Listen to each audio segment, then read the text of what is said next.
The first thing that people will notice if they come to Wilgabah is the diversity. Well, Rodney and I moved here about 18 years ago. We purchased Wilgabah and then we built this studio that we're in. We're also setting up a nursery with native plants. We've been looking at bush tucker and growing bush foods and things.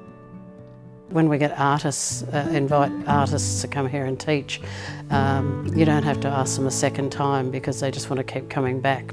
There's a painting everywhere.